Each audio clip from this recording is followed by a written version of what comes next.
È uno di quelli, ma quando c'è lui però. Sì, sì. È quello...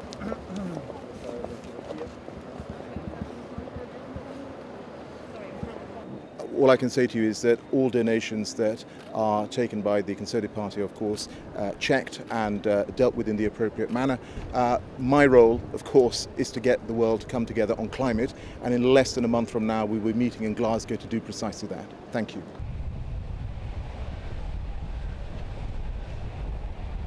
Obviously, my role as COP President is to go around the world and get countries to act on climate change. In terms of domestically, we've been very clear. We've built the biggest offshore wind sector in the world. We're going to quadruple that.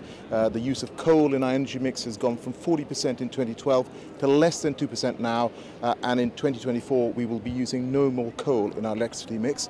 In terms of any future licenses when it comes to oil and gas, we've made very clear that any licenses will have to adhere to our 2050 net zero target.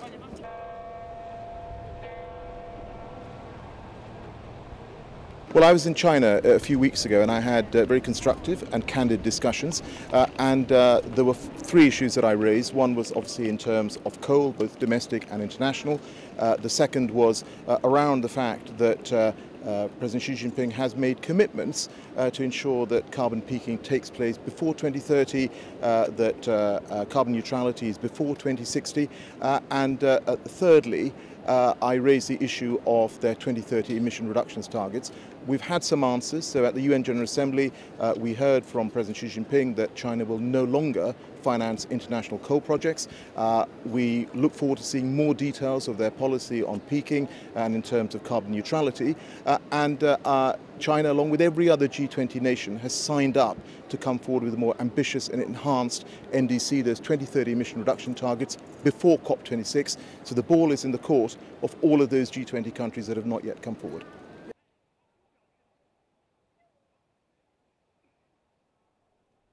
Well, I think the faith leaders that you've got here ultimately represent around 3/4 of the world in terms of the faiths around the world, and that's why this is such a unique and important appeal.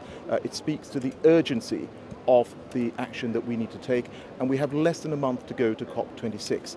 The time to act is now, and I think the message needs to go out from this appeal to everyone around the world, but particularly world leaders and particularly the leaders of the biggest economies, the G20, the biggest emitters.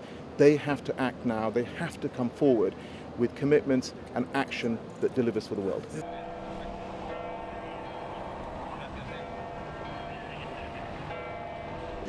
The window is closing on tackling climate change and keeping that 1.5 degree critical limit, temperature limit within reach.